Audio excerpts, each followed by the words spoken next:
Hello friends, welcome back to Resinween. In the words of the immortal Winifred Sanderson, 'tis time for another one of these fun shelves.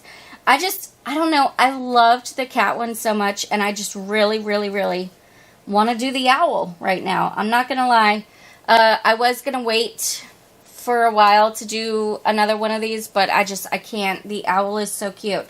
So, we are going to do the owl, and this owl has been requested by my housemate's other daughter, and she has decided that she wants like brown and orange owl colors. I do not have an orange that isn't a bright, blinding orange, so I pulled out my dark brown, and then I've also got this ancient copper, which is kind of an orangey copper color, so I'm hoping that will do fine. And I plan to dust the mold with that.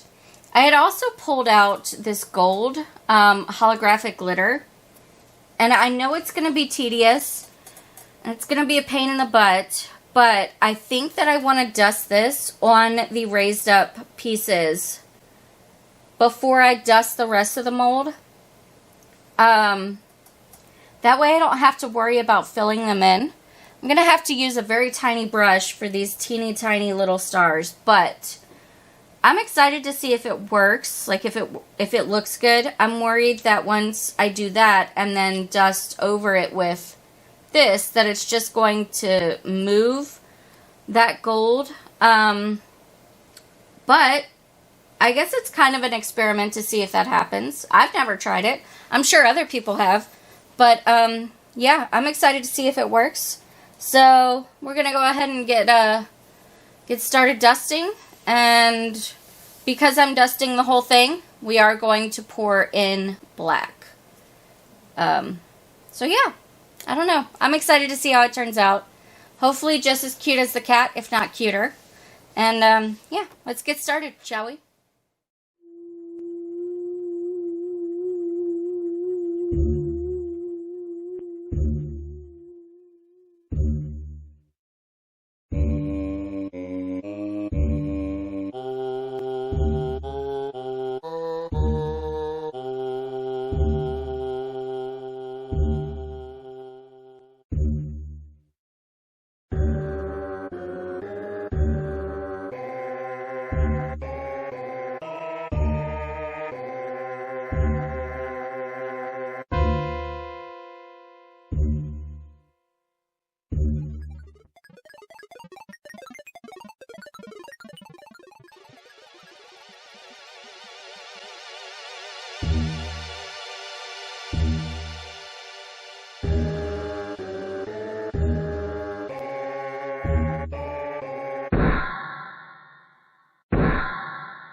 All right, friends. I'm excited. Should we see how this turned out? I gave this 72 hours to cure. A full 72. Just because I didn't, want to take a chance on it bending or anything. Not that the other one did. But, yeah. Wait, do I want to? No, we're going to start with this stuff. By the way, no one has asked me about this yet, but I also keep forgetting to mention it. The little shelf part, the stand, these little things right here, my housemate is convinced, and I am also convinced, that this is a cord minder. So you stick like your charging cords for your phone or whatever up into these little slots. The question is, how long are your cords? Because if you're hanging this up on a wall, right? Like, I don't know. I don't know. I'm just excited to see how this turned out. Wow. Okay. Yeah, I'm super happy with that because the gold did not move that much, at least. It's still in there. Oh, it's really cool looking when you do that. Wow, look at that holographic glitter, you guys. All right, let's put her together. Just like the last time. Very nice. Oh, I think she's going to like this a lot. Oh, I really like it a lot, actually. Might have to steal it from her. Yeah, it's super cute. I don't know. Do I like the cat or the owl? I think I like the owl more. I really do. Yeah, that's super fun to do. Sorry. My mind is blown by how pretty that is. Because I'm currently looking at it in my viewfinder. In my camera, and it's just, oh, it's mesmerizing. Anyway, yeah. So, I'm excited with how this turned out. I hope you guys are as well. I hope you liked it. So that's today's video. If you enjoyed it, please let me know by hitting the thumbs up button. Really helps out my channel, helps me to grow. Also, if you are new, stick around by clicking the red subscribe button and ringing the bell for notifications. Thank you guys so very much for watching, and I hope that you have a fantastic day. Take care. I saved myself from the terrible pun.